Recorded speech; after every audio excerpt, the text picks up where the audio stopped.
sugarcane area, like in the middle of nowhere. There's a pond out here. There's a house out here. So Matt, what do people say that come to your house for the first time? What the hell's The soil that was here, people in the area call it muck. That is the most fertile soil you've ever touched, but it's very organic and it erodes over the years. He told us every 10 years we lose about 4 inches of elevation, so that's a major problem for building a pond. Yeah, totally.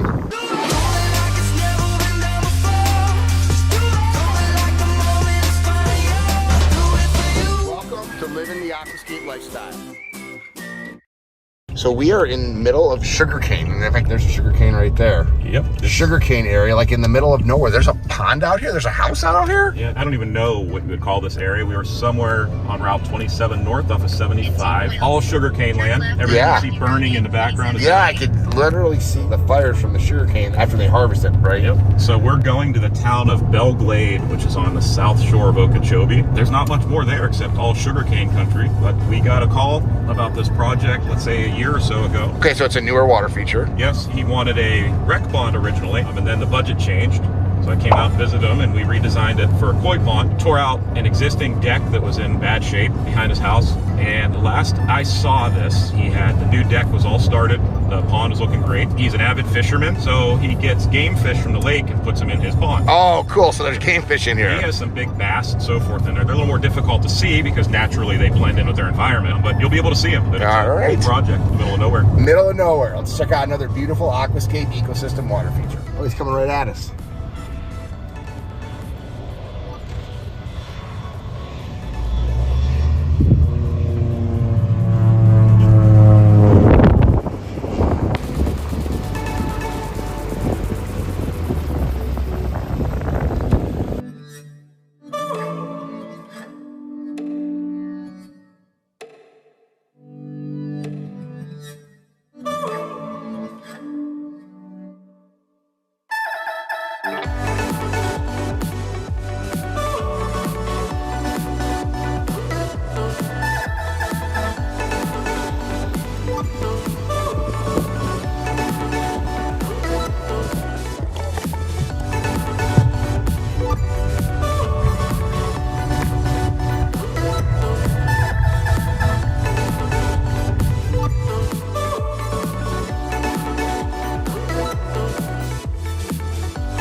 All right, looks like his backyard backs up to a sugarcane field or soy field or whatever that is. There is the crop duster airport over there, and you can see the sugar factory over there. Yes, I can. And I'll let, there he is, there's the man. Hello, this looks great. You got a wetland up here. Wow, I love this deck.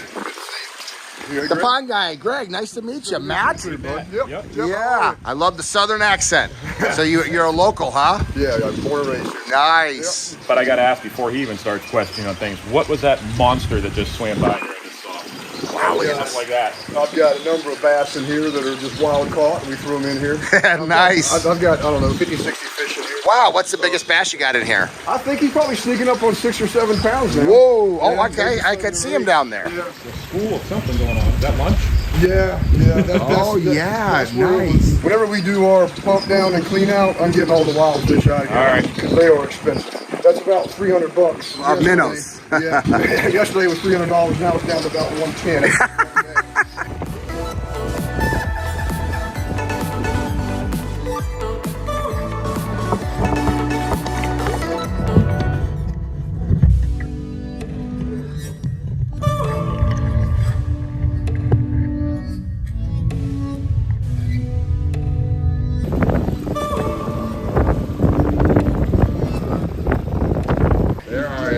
Red-winged blackbirds, got the feeders out. They love that, but it sounds beautiful. Probably come and bathe out in the stream too. They do. My favorite thing about this pond right here, well, we're in the shade right now, is the location. You can see it from all the windows in the house. That was due to me watching some of your videos before Tony showed up. Nice. Yeah. The view from inside the house is important. Look at the size of those bass. Just cruising down there. My one suggestion is your water lilies. You know what I'm going to tell you? The water lily pots are too small. Yes. They're way, way, way too small. And so even though you got beautiful flowers, you need a pot about 10 times that size because it's root bound. I have the pots, I have the soil, I have the rock. I just haven't had the gumption. Grab one of those pots, grab that soil, and we're going to repot one right now on camera. One of my biggest pet peeves is beautiful ponds with pots that are too small for the plants. And it's got full sun in here. What's amazing, Tony, is how clear it is. And that's the wetland filter. You know what we call this job? What? Riddick. So when the guys were here, the movie with Vin Diesel on it. Okay. And they called it, anytime the sun would come up, you have to do this. Put on our full mask and hide from the sun, because it was, what was it, Matt, 105 degrees out here? It was much better. Warm the time of year. Now look at the for size sure. of this pot, which is about the minimum size that I would use for a tropical, versus what he's got in here right now, which is this size. So this is what they sell them in, and you can see the difference in the size right there. So we're gonna fill that with soil. Do you have any fertilizer? Yeah.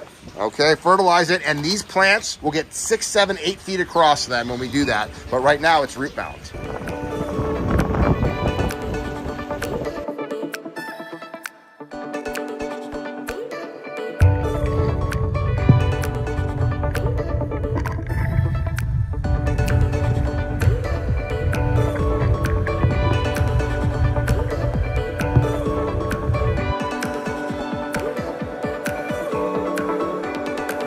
Biggest challenge here was the soil. None of this was here. Originally, there was an old rotted deck back here, and Matt's plans were to tear the deck out and do water features and some sort of outdoor living. None of this was here. The soil that was here, people in the area call it muck. It looks like coffee grounds. That is why the sugar cane grows so well out here. But it's very organic, and it erodes over the years. And all these homes, the bottom foundations are exposed. He told us every 10 years we lose about 4 inches of elevation, so that's a major problem for building a pond. So we took 4 feet worth of his backyard completely out, dug everything out, brought in dump trucks full of sand and soil, and recompacted everything and started over. So built him a whole new backyard first of this sand and soil. Then the pond was dug and sculpted out of there. There is a wetland filter hiding down in here. Okay, so you can see the top of the snorkel there to give you an idea where it is. Just a small water flow in off to the side. Try to get the water moving around a little bit and help with some aeration. On the other side of the pond here, we had an issue getting the pump vaults mid-COVID when it was very difficult to get any plastic products. So we took 2 full-size snorkels,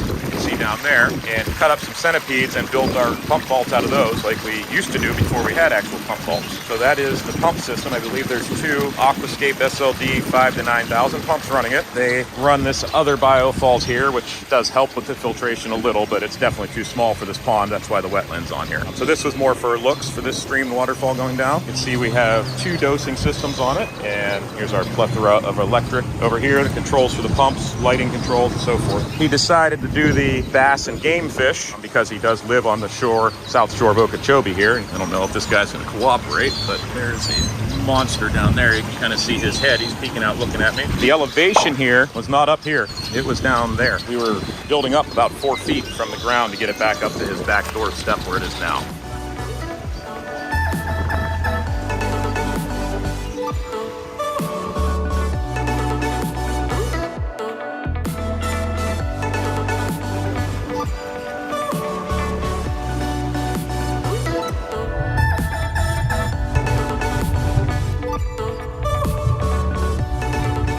That muck we just talked about. Yeah, root bound that is. So just spread it out a little bit, just like you would a regular house plant or yard plant. And then see I got the fertilizer tabs in there. Okay, so I'll put it right here, and I'll just load this up. That is the most fertile soil Oh, you've ever touched. Yeah, totally. And now this plant will grow 10 times as large.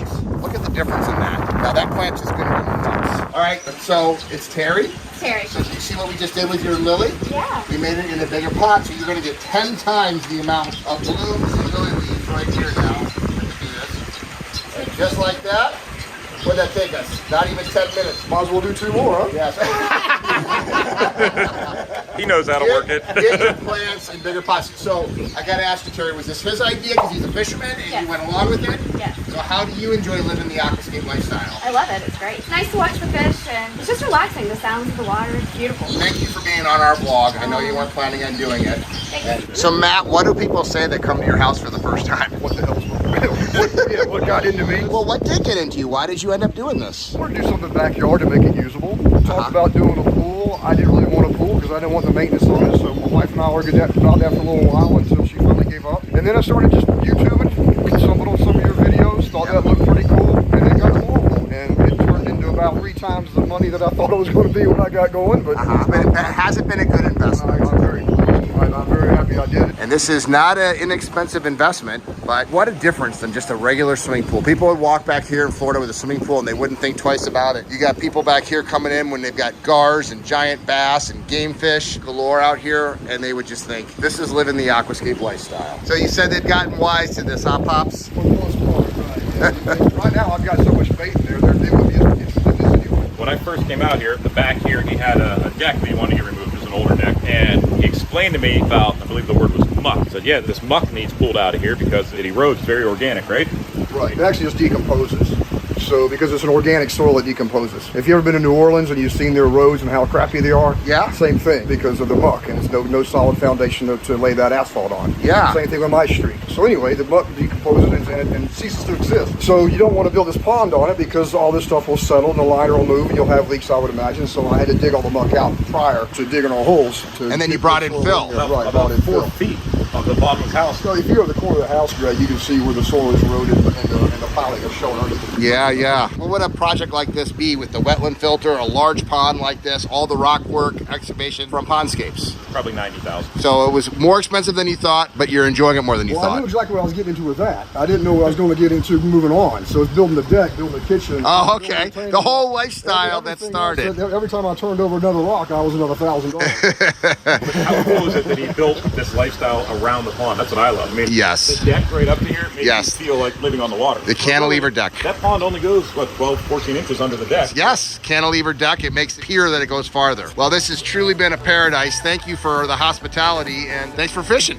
You're very welcome. Glad to have you guys. Good job, Tony. I love the fact that this was a fisherman that ended up deciding that he wanted a place to put his fish. Didn't want a swimming pool, couldn't put fish in a swimming pool, but turned this, and Tony coming in here and creating this backyard environment and how it created everything else, the lifestyle. This is what this is all about. Hopefully this channel has inspired you too to live the aquascape lifestyle. If you're interested in finding a certified aquascape contractor by you, check out the link below. I love my job.